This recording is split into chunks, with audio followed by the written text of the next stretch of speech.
नमस्कार दोस्तों, Anoop study zone में आपका स्वागत है। आज से हम लोग यूपी ट्रिपल एससी लेखपाल के एक बहुत ही अच्छे सब्जेक्ट के बारे में बात करेंगे, ग्राम विकास एवं ग्राम समाज। जैसा कि हमने आपसे पिछले वीडियो में ये वादा किया था कि ये सब्जेक्ट हम आपको कवर करवाएंगे और इससे इंटरेस्टिंग जितने भी टॉपिक होंगे और इम्पोर्टेंट टॉपिक होंगे उसको हम लोग कवर करेंगे। ये क्लास जो भी चैप्टर वाइज होने वाली है, जो भी क्लास होंगी, जैसे मान लीजिए अभी पहला क्लास होने वाला है ग्रामीण क्षेत्र से संबंधित विभाग से जितने भी प्रश्न आए हुए हैं पिछले साल के एग्जामों में, हम उनको एक इसके बाद अलग वीडियो बनाकर डाल देंगे। मतलब जितने भी चैप्टर हम लोग पढ़ेंगे उसके बाद उससे रिलेटेड जितने भी एग्जाम में प्रश्न आए हुए हैं उनको कवर करेंगे और जो आने वाले हैं उसके दृष्टि से हम लोग जितने भी इम्पोर्टेंट प्रश्न होंगे उसको देखेंगे। ठीक है, तो सबसे पहले हम पढ़ेंगे, यहाँ से टॉपिक पढ़ेंगे, उसके बारे में पूरा एक स्ट्रक्चर तैयार करेंगे और उसके बारे में पूरी जानकारी लेंगे। फिर उसके बाद जाएंगे वहाँ पे, उससे संबंधित प्रश्न हम लोग सॉल्व करेंगे और देखेंगे कि क्या हम लोग इसको पढ़ने के बाद सॉल्व कर पाते हैं या नहीं कर पाते हैं। ठीक है, तो हम लोगों का पढ़ने का जो तरीका है ऐसे ही रहने वाला है और अगर आप ऐसे ही बने रहते हैं तो इस सब्जेक्ट में आपको 25 में से 100% मार्क देने का वादा करते हैं। ठीक है, तो चलिए सबसे पहले हम लोग आज के सबसे पहले टॉपिक पे नज़र डालते हैं। हमारा पहला टॉपिक है संबंधित विभाग, ग्रामीण क्षेत्र से संबंधित विभाग। बहुत सारे लोग भूमि पैमाइश के नाम से चैप्टर पढ़ाते हैं, जबकि भूमि पैमाइश जो है वो इसी के अंतर्गत आता है। भूमि पैमाइश का मतलब समझते हैं आप? भूमि पैमाइश का मतलब होता है जब लेखपाल किसी भूमि को नापता है या कोई भी अधिकारी जो जिस भूमि को मापता है उसके लिए किसी पैमाना की ज़रूरत पड़ती है, किसी चीज़ की ज़रूरत पड़ती है, जरीब की हो गया, मान लीजिए कट्ठा की, जो सब चीज़ें ज़रूरत पड़ती हैं उनको ही भूमि पैमाइश कहा जाता है। ठीक है, जिस पैमाने की ज़रूरत पड़ती है। तो हम लोग यहाँ पर विभाग पढ़ेंगे। जब विभाग पढ़ते पढ़ते आएंगे लेखपाल में, देखिए दो जगह हमने लेखपाल लिखा है, एक राजस्व लेखपाल और एक चकबंदी लेखपाल। जब लेखपाल में आएंगे तो इनके अंतर्गत ही हम लोग पैमाइश पढ़ेंगे। ठीक है, तो देखिए सबसे पहले जब कोई गांव के विकास के लिए योजना चलती है तो मान लीजिए वो केंद्र से चलती है, केंद्र से राज्य में आती है, राज्य से जिला में, उसके बाद गांव में। तो गांव को विकास के लिए जो योजना है उसे एक स्ट्रक्चर बनाना, उसकी समीक्षा करना और उस पर कार्य करवाना किसका अधिकार होता है? इस पर खंड विकास अधिकारी का। खंड विकास अधिकारी मतलब ब्लॉक डेवलपमेंट और ऑफिसर। ठीक है, ब्लॉक डेवलपमेंट ऑफिसर, इनको ही बोला जाता है BDO, BDO साहब। ठीक है, तो ऐसे में हम लोग देखेंगे कि ब्लॉक डेवलपमेंट ऑफिसर जो होता है, कोई भी केंद्र सरकार से या राज्य सरकार से जो भी योजना आती है गांव के विकास के लिए, सबसे पहला इसका काम होता है समीक्षा करना कि मतलब उस योजना को किस प्रकार से लगाया जाए, गांव में करवाया जाए। इसीलिए हमने इनके कार्य के अंतर्गत लिखा है योजना का क्रियान्वयन। योजना को किस तरह से गांव में लगाया जाए, किस तरह से गांव में चलाया जाए। वो अपने जो साथ में अधिकारी रहते हैं उनके माध्यम से, पंचायत समिति के माध्यम से, जितने भी कार्यकर्ता होते हैं, कर्मचारी होते हैं, उनके माध्यम से गांव में एक प्रारूप तैयार करके उस योजना को लागू किया जाता है। दूसरा हमने लिखा है इनके कार्य में कि योजना का लेखा, जो भी प्रारूप बनती है उसमें जो भी स्ट्रक्चर बनता है उसको एक लेख में, एक रजिस्टर में नोट किया जाता है और सारी चीज़ें उसमें नोट की जाती है, चाहे पैसा हो, चाहे कौन सा कर्मचारी कार्य कर रहा है, कैसे कार्य कर रहा है, प्रारूप उसकी क्या है, उसका जो लेखा जोखा होता है एक रजिस्टर में नोट होता है, उसे योजना का लेखा कर। तो ये काम किसका है? खंड विकास अधिकारी का। ये हमने खंड विकास अधिकारी का कुछ कार्य लिखा है। उसके बाद हमने लिखा है ग्रामीण जनता के लिए सरकार। क्यों हमने ग्रामीण जनता के लिए सरकार क्यों लिखा? इसलिए लिखा कि ये जो खंड विकास अधिकारी है इसका सबसे बड़ा काम होता है, ऐसा मान ले हम तो, क्योंकि ये जिससे हमको कोई बात सरकार तक पहुंचानी है, तो अगर हम सरकार के बजाय हम खंड विकास अधिकारी तक अपनी बात को पहुंचा दें तो वो सरकार तक बात पहुंचेगी। क्यों? क्योंकि सरकार का सबसे भरोसेमंद अगर माना जाए तो एक ब्लॉक ऑफिसर ही होता है। ठीक है, तो हम लोग अपनी बात सरकार तक पहुंचाने के लिए सबसे अच्छा हम लोगों का रास्ता होता है कि खंड विकास अधिकारी तक पहुंचा दिया जाए। ये पे खंड क्या होता है? ब्लॉक वो होता है बहुत सारे गांवों को इकट्ठा करके उसको एक ब्लॉक के रूप में निर्मित कर दिया जाता है। ठीक है, जैसे मान लीजिए एक यहाँ पे ऑफिस बनाया गया ब्लॉक का, उसके अंतर्गत जितने भी गांव हैं, इतना गांव है इकट्ठा कर दिया गया, इसका एक ये ब्लॉक होगा। अब जो भी योजना आएगी यहाँ से खंड विकास अधिकारी जो होगा इसको अपने जो भी प्रारूप तैयार करी रहेगी उसके माध्यम से पूरे गांव में उसको लागू करेगी। जो बीडीओ होता है, खंड विकास अधिकारी होता है, वो जनता से प्रत्यक्ष रूप से मिलता है। मतलब वही बात हुई कि हमने बताया कि सरकार से हमारी बात पहुंचाने तक की। ग्राम का विकास, ये हमने क्यों लिखा ग्राम का विकास? क्या खंड विकास अधिकारी ग्राम का विकास करता है? जी हाँ, खंड विकास अधिकारी ग्राम का विकास करने में बहुत मदद करता है, क्योंकि जो भी योजनाएं आएंगी वहीं समीक्षा करेंगे, वहीं उसका लेखा जोखा तैयार करेंगे, प्रारूप तैयार करेंगे और वहीं हम लोगों को कार्य पे रखेंगे। हम लोगों के गांव को प्रत्यक्ष रूप से विकास का माना जाए तो खंड विकास अधिकारी होता है। तो गांव का विकास एक खंड विकास अधिकारी ही सबसे इम्पोर्टेंट मायने रखता है। ठीक है, अब देखिए हम लोग पढ़ रहे हैं लेखपाल का सिलेबस, लेखपाल के बारे में पढ़ रहे हैं। यहाँ पे विभाग जो हम पढ़ रहे हैं यहाँ पे हमको लेखपाल पढ़ाना चाहिए। हमको लेखपाल किस विभाग के अंतर्गत आता है? ये हमने क्यों पढ़ाया? क्योंकि यहाँ से एक प्रश्न बनता है कि गांव के विकास के लिए सबसे प्रमुख अधिकारी कौन माना जाता है। यह लेखपाल 2015 में प्रथम पाली में आया हुआ सेट में यह प्रश्न है। तो कौन माना जाता है? खंड विकास अधिकारी। ठीक है, अब हम लोग अगले बात पे चलेंगे। राजस्व विभाग हमने लिया है। देखिए जब हम लोग लेखपाल की बात करते हैं तो हमेशा दो लेखपाल की बात करते हैं, एक चकबंदी लेखपाल और एक राजस्व लेखपाल। हम लोग दोनों लेखपाल के बारे में पढ़ेंगे। ठीक है, चलिए देखिए राजस्व विभाग जो होता है, देखिए राजस्व विभाग के अंतर्गत ही दोनों लेखपाल आ रहे हैं।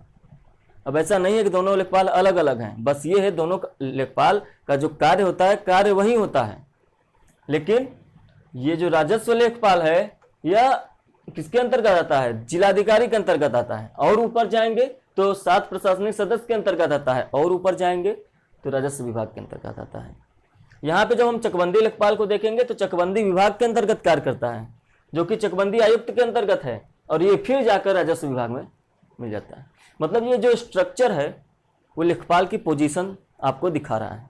ठीक है, देखिए राजस्व विभाग के अंतर्गत 5 विभाग कार्य कर रहे हैं। कौन कौन से? राजस्व परिषद, राहत आयुक्त, निदेशक भूमि अध्यक्ष, जिला गजेटियर और चकबंदी आयुक्त। अब ऐसे में राजस्व परिषद के अंतर्गत 2 प्रशासनिक सदस्य हैं और एक विभाग है 7 प्रशासनिक सदस्य का। ये 2 विभाग बनाए गए हैं, 2 प्रशासनिक सदस्य का, एक 7 प्रशासनिक सदस्य का।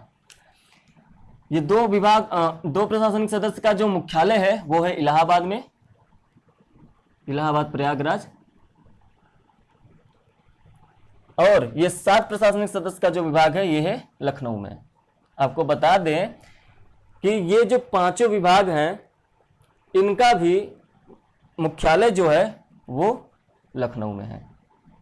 ठीक है, चलिए अब देखते हैं 7 प्रशासनिक सदस्य के अंतर्गत इतने सारे अधिकारी आते हैं और लेखपाल का ये पोजीशन होता है। सबसे पहले आते हैं मंडलायुक्त, उसके बाद अपर मंडलायुक्त, फिर जिलाधिकारी, अपर जिलाधिकारी, उप जिलाधिकारी, तहसीलदार, नायब तहसीलदार, राजस्व निरीक्षक और फिर राजस्व लेखपाल। ठीक है, उसके बाद हम लोग राहत आयुक्त, निदेशक भूमि अध्यक्ष, जिला गजेटियर के बारे में नहीं पढ़ेंगे क्योंकि ये हमारे एग्जाम के दृष्टि से इम्पोर्टेंट नहीं है। उसके बाद हम लोग देखेंगे चकबंदी आयुक्त, चकबंदी विभाग और लेखपाल। फिर यहाँ पे लेखपाल आ गए, चकबंदी लेखपाल। हम लोग यहाँ पर कुछ अधिकारियों के बारे में नहीं पढ़ेंगे, जो इम्पोर्टेंट है और जो एग्जाम में आ गए हैं उनके ऊपर बस फोकस करेंगे। ठीक है, या जिनसे आने की संभावना है। यहाँ से हम लोग मंडलायुक्त से आएंगे। जिलाधिकारी आप लोग जानते हैं ये डिस्ट्रिक्ट मजिस्ट्रेट होते हैं। और उसके बाद यहाँ पे आते हैं तहसीलदार। तहसीलदार वो तहसील का जो प्रशासनिक राजस्व प्रशासनिक होता है वो तहसीलदार ही होता है। ये हमने इसलिए बताया क्योंकि तहसीलदार से यही प्रश्न आपसे पूछा गया है कि तहसील के स्तर पर राजस्व प्रशासनिक अधिकारी कौन होता है, तो वो होते हैं तहसीलदार। ठीक है, उसके बाद हम लोग नीचे आएंगे तो हम लोग राजस्व निरीक्षक के बारे में जानेंगे। राजस्व निरीक्षक का कार्य क्या होता है? राजस्व निरीक्षक का कार्य होता है जो लेखपाल भू लेख तैयार करता है उसकी जांच करता है। ठीक है, राजस्व निरीक्षक को क्या कहते हैं? राजस्व निरीक्षक को कहते हैं कानूनगो। राजस्व निरीक्षक को कानूनगो भी कहते हैं। ठीक है, अब बातें हैं लेखपाल पर। लेखपाल का कार्य क्या होता है?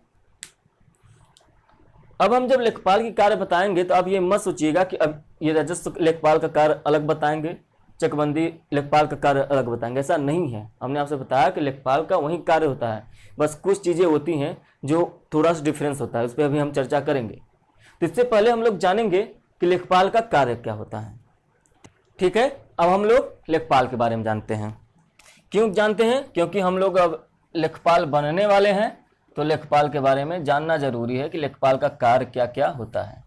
सबसे पहली बात कि लेखपाल होता कौन है।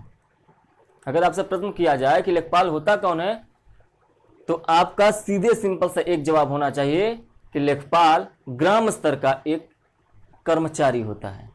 आप अधिकारी नहीं कहेंगे कि ग्राम स्तर का एक अधिकारी नहीं होता है, एक कर्मचारी होता है। ठीक है, अब हम जानते हैं लेखपाल के बारे में, उनके कार्य क्या क्या होते हैं। ठीक है, सबसे पहला कार्य अगर हम आपसे अगर हेडिंग बनाएं, देखिए 3-4 हेडिंग बना सकते हैं हम लोग इनके कार्य के बारे में। सबसे पहला हम बना सकते हैं भूलेख। ठीक है, और भूलेख के बाद बना सकते हैं जमाबंदी। जमाबंदी के बाद मुआवजा बना सकते हैं क्योंकि यही मुआवजा दिलाते हैं। ठीक है, और उसके बाद अगर एक और बनाए तो नक्शा भी बना सकते हैं क्योंकि इनके पास एक नक्शा होता है। और उसके बाद खसरा बना सकते हैं और खतौनी बना सकते हैं। ठीक है, तो ये कुछ हम लोग हेडिंग बना सकते हैं और इनके बारे में जानते हैं। देखिए ये दो जो हैं खसरा और खतौनी, हालांकि जमाबंदी से भी प्रश्न आए हुए हैं, इनसे बहुत सारे प्रश्न बनते हैं और इनसे बहुत सारे कन्फ्यूजन होते हैं। हम आपको इनके विषय में जो भी कन्फ्यूजन है सब दूर करने वाले हैं। ठीक है, चलिए देखते हैं भूलेख। भूलेख क्या होता है? जैसा कि नाम से ही पता चल रहा है, भूलेख, इसको इंग्लिश में कहते हैं लैंड रिकॉर्ड्स। ठीक है, लैंड रिकॉर्ड्स। अब देखिए, एक लेखपाल के अंतर्गत उसके दायरे में जितने भी गांव होते हैं, उन गांवों के संबंधित जितने भी खेत होते हैं, उनसे संबंधित जितने भी कागजात होते हैं, वो इसी भूलेख में लिखे जाते हैं। ठीक है, मतलब भूलेख में वो चीज़ें लिखी जाती हैं जो लेखपाल के अंतर्गत जितने भी गांव हों, उन गांवों में जितने भी खेत हों, उनसे संबंधित जितने कागजात होते हैं। ठीक है, उस कागजात में खेत लिखे जाएंगे, उस खेत का नाम लिखा जाएगा, खेत में नंबर लिखा जाएगा, खेत का मालिक कौन है उसका नाम लिखा जाएगा, उस पर क्या लगान है, ये सब चीज़ें उस पर नोट होते हैं। ठीक है, ये भूलेख हो गया। भूलेख के बाद देखिए हमने लिखा है जमाबंदी। क्या लिखा है? जमाबंदी। जमाबंदी को ROR भी कहते हैं, मतलब राइट्स ऑफ रिकॉर्ड। और जमाबंदी को देखिए FORD, फोर्ड कहा जाता है, लेकिन हम लोग अपने भाषा में इसे फर्द कह देते हैं। ठीक है, तो फर्द आए, फोर्ड आए, राइट्स ऑफ रिकॉर्ड आए या जमाबंदी आए, आपको बस एक ही बताना है कि जमाबंदी क्या होता है। जमाबंदी जो होता है वही कार्य होता है, उसके ही संदर्भ में यूज किया जाता है जो भूलेख का होता है। ठीक है, जमाबंदी जो होता है, देखिए जमाबंदी जो होता है वो जितने भी भूमि संबंधित रिकॉर्ड होते हैं वो इनके अंतर्गत रखे जाते हैं। जितने भी जमीन है उसका रिकॉर्ड रखा जाता है। जैसे कि मान लीजिए कोई व्यक्ति है और उसके 2 बेटे हैं। ठीक है, जिसमें देखिए जैसे कोई व्यक्ति है मान लीजिए और उसके 2 बेटे हैं, तो इस व्यक्ति के पास 4 बीघे जमीन है, तो ये 2 बीघा इनको देगा, 2 बीघा इनको देगा। यदि जमाबंदी की बात आएगी तो हम लोग ऐसे समझ सकते हैं कि अगर स्वामित्व की बात आएगी, जो इस जमीन का, 4 बीघे जमीन का जो ऑनर है, जो 4 बीघा जमीन का ऑनर है वो तो इनके नाम पे लिखा जाएगा कि ये स्वामित्व है, इनके ये ऑनर है। लेकिन अगर ये बात किया जाए कि ऑनर के साथ साथ उसमें शेयर कौन है, मालिकों, जो भी जमीन होता है उनके मालिकों का जो शेयर करता भी होता है उनका भी रिकॉर्ड्स रखा जाता है। ठीक है, तो इनके इन दोनों के भी नाम होंगे लेकिन शेयर के अनुसार, क्योंकि आगे चलकर ये जो जमीन है इनके नाम होने वाली है और इन जमीनों के जो शेयर हैं और इनके ऑनरशिप में आने वाला है। ठीक है, तो ये जमाबंदी का कार्य होता है। ठीक है, जमाबंदी के जो होता है उसके दो टू कॉपी कहा जाए, प्रतियां कहा जाए तो होते हैं, एक तहसील में होता है और एक लेखपाल के पास होता है। लेखपाल क्या करता है कि हर 4 साल में जमाबंदी में, बता रहे हैं आपको कि हर 4 साल बाद ये जमाबंदी को चेक करता है, उसका नवीनीकरण करता है। अगर जमीन में कोई वृद्धि हो रही है या कोई कमी हो रही है तो लेखपाल उसे अपडेट कर देगा। अगर कमी हुई है तो उसको अपडेट करेगा, वृद्धि हो रही है तो उसको अपडेट करेगा। अब बताते हैं, देखिए पहले क्या होता था, जब भारत डिजिटल मिशन नहीं आया था तो ये सब चीज़ें लेखपाल को आप सरकारी शुल्क देके अपना जानकारी चाहिए तो ये सब चीज़ें आपको जानकारी मिल जाती थी। अब क्या है, वो काम अब भी हो रहा है, इसे ऑफलाइन माध्यम है।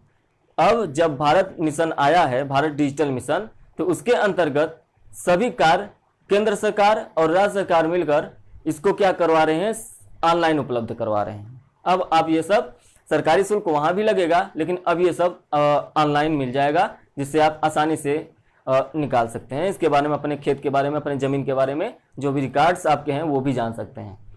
या तो फिर आप ऑनलाइन जानिए या तो फिर ऑफलाइन जानना है तो आप लेखपाल के पास जाइए। ठीक है, नेक्स्ट चीज देखते हैं। नेक्स्ट है मुआवजा। मुआवजा से हमने क्यों इसको हेडिंग बनाया लेखपाल के कार्य में, इसलिए बनाया कि जब भी कभी ज़्यादा बारिश हो जाता है या फिर कभी सूखा पड़ जाता है, अकाल पड़ जाता है, तो ऐसे में किसान को मुआवजा दिलवाना लेखपाल का कार्य होता है। वो अपने ऊपर के अधिकारी को सूचित करेगा और इसी तरह से हमने जैसे बताया कि अपने ऊपर के अधिकारी को सूचित करेगा, वो अपने ऊपर ऐसे डीएम तक पहुंचेगा, जिलाधिकारी तक, उसके बाद राजस्व विभाग तक, और उसके बाद आपको सरकार द्वारा मुआवजा दिया जाता है। तो ये कार्य होता है लेखपाल का, इसलिए यहाँ पे एक बहुत ही महत्वपूर्ण रोल अदा करते हैं। ठीक है, उसके बाद हमने कहा नक्शा। नक्शा हमने क्यों कह दिया भाई, क्योंकि एक लेखपाल के अंतर्गत जो भी गांव होते हैं, क्योंकि हमने बताया कि एक लेखपाल को कुछ चुने हुए गांव मिलते हैं कि आप इस गांव के पर्टिकुलर क्षेत्र के बारे में आपको जानकारी रखनी है। तो नक्शा हमने इसलिए बताया क्योंकि जो किसी भी गांव का, चाहे वो खेत हो, खलिहान हो, सड़क हो, रास्ता हो, नदी हो, तालाब हो, या तो फिर जमीन, मकान हो, बाजार हो, उन सब चीज़ों को एक नक्शे में वो रखता है। ठीक है, एक नक्शे में सिंबल बना के या नक्शे में जो भी जैसे बनाया जाता है, ऐसे करके उसको रखा जाता है और उसको नंबरिंग कर दिया जाता है। ठीक है, और इस नंबर की सहायता से लोगों को ज़मीन जो होते हैं पहचानने में आसानी हो जाती है, और लोगों को अपना ज़मीन पहचानने में आसानी हो जाएगी तो वो लेखपाल के माध्यम से पता कर सकते हैं। ठीक है, तो ये नक्शा के बारे में हो गया। अब बात करते हैं खसरा की। खसरा और खतौनी, ये जो दोनों हैं लेखपाल के अंतर्गत आते हैं, और इन दोनों का जो रोल होता है वो एग्जाम में दिखाई देता है, इनसे प्रश्न भी बनते हैं। ठीक है, चलिए पढ़ते हैं खसरा। ठीक है, इसको थोड़ा सा मिटा लेते हैं, जगह बन जाए। देखिए खसरा होता क्या है। खसरा जो होता है वो भारत में कृषि संबंधी जानकारी के लिए होता है, मतलब किस जमीन पे कौन सी फसल उगाई जा रही है, इसकी जानकारी खसरा के माध्यम से ही मिलता है। इसका उपयोग सजरा नामक एक दस्तावेज में होता है जो गांव का निर्धारित मैप होता है। ठीक है, खसरा में मुख्य रूप से वो चीजें दर्शाई जाती हैं, जैसे मान लीजिए किसी किसान का जमीन है, उसका जो ऑनर है, मतलब कि उसका जो मालिक है, खेत का क्षेत्रफल कितना है, खेत में मिट्टी कौन सी है, उपजाऊ है या बंजर है, उसमें कौन सी फसल उगाई जा रही है, उसमें क्या कृषि किया जा रहा है, किस प्रकार से कृषि किया जा रहा है, ये सब सारी जानकारी खसरा में उपस्थित होता है। आप और सरकार भी इसी माध्यम से पता करती है कि किस क्षेत्र में कौन सी फसल हो रही है, उपजाऊ हो रही है कि नहीं हो रही है। ठीक है, इसमें यहाँ तक कि खेत का क्षेत्रफल के साथ साथ उसमें कौन सा पेड़ भी उगाया जा रहा है। अगर किसी ज़मीन में कोई किसान बगीचा लगाया है तो उसकी भी जानकारी सरकार को इस खसरा के माध्यम से मिल जाती है। अब देखते हैं खतौनी। देखिए, खतौनी को समझना और आसान है। खसरा समझ में आ गया आपको। खतौनी में क्या होता है, हमने जितना भी बताया, भूलेख और जमाबंदी और ये खसरा भी, ये सभी इसी खतौनी में इन सब चीज़ों का एक समावेश, मतलब कुल सभी चीज़ों को मिलाकर खतौनी का निर्माण किया जाता है। ठीक है, खतौनी का सबसे अच्छा उपयोग हम लोग देखेंगे जब हम लोग बैंक से कर्ज लेने जाते हैं। ठीक है, जब हम लोग बैंक से कर्ज लेने जाते हैं तो जो बैंक होता है, अगर आपके पास ज़मीन से कर्ज लेना चाहते हैं तो बैंक खतौनी की ही मांग करता है।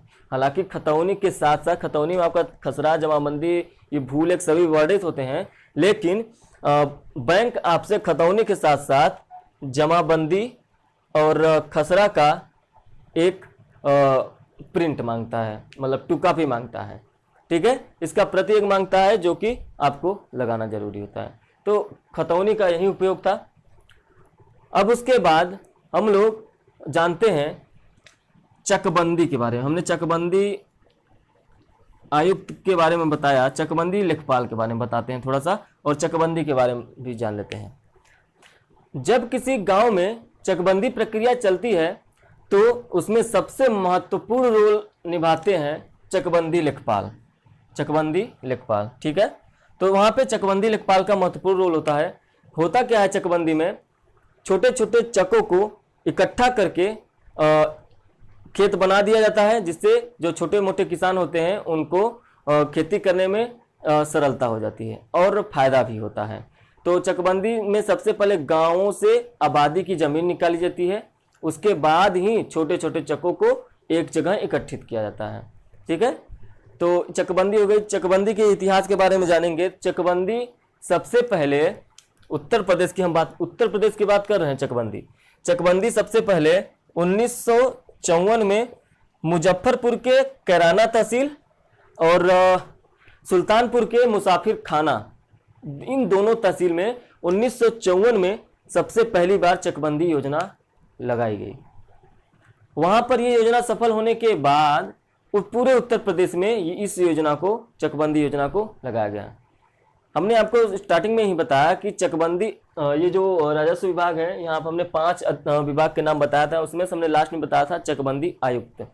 उस चकबंदी आयुक्त के अंतर्गत चकबंदी विभाग का निर्माण इसीलिए ही किया गया कि चकबंदी को कैसे बनाया जाए, गांव से किस प्रकार से आबादी भूमि निकाला जाए। तो यही सब जो काम होता है वो चकबंदी विभाग का होता है, जो चकबंदी लेखपाल के माध्यम से किया जाता है। ठीक है, यहाँ तक हमने सभी विभागों के बारे में सभी चीज़ें कवर कर ली हैं। और एक प्रश्न यहाँ से तहसीलदार से हम लोग देखते हैं। एक प्रश्न यहाँ से पूछा था कि तहसील दिवस कब मनाया जाता है। देखिए, ये एक ऐसा दिवस है जो साल भर में एक बार नहीं, हालांकि महीने में 2 बार मनाया जाता है। मतलब तहसील दिवस जो होता है, महीने के पहले मंगलवार और तीसरे मंगलवार को तहसील दिवस मनाया जाता है। इस दिन क्या होता है, सुबह 10 बजे से बैठक बैठती है इसमें, जिसमें जनता भी होती है और जिले के जितने भी प्रमुख अधिकारी होते हैं इकट्ठा होते हैं और जनता की बातों को सुनते हैं। ठीक है, जनता के अपनी बात रखती है और जिस विभाग से वो बात रखती है उस विभाग को सौंप दिया जाता है। मतलब उसकी प्रॉब्लम, जनता की प्रॉब्लम जो है जिस विभाग से संबंधित रहेगी उस विभाग को उसे सौंप दिया जाता है और उस पर वो विभाग कार्य करती है। अब इससे रिलेटेड जितने भी प्रश्न आए हुए हैं वो हम लोग इसी के बाद एक वीडियो आएगी, उसमें हम लोग देखेंगे। ठीक है, अब हम लोग बात करते हैं भूमि पैमाइश की। हम लोग भूमि पैमाइश कब पढ़ेंगे। देखिए, हम लोगों ने जब लेखपाल पढ़ रहे थे हम लोग, तो ये जो खसरा खतौनी, जमीन का क्षेत्रफल नापना, ये सब चीज़ हम लोग अभी बोले, ये सब किससे नापा जाएगा। क्षेत्रफल नापना तो क्षेत्रफल लंबाई गुणा चौड़ाई होगा। तो ये सब चीज़ें हम लोग अगले क्लास में पढ़ते हैं। चलिए मिलते हैं नेक्स्ट वीडियो में, तब तक के लिए धन्यवाद।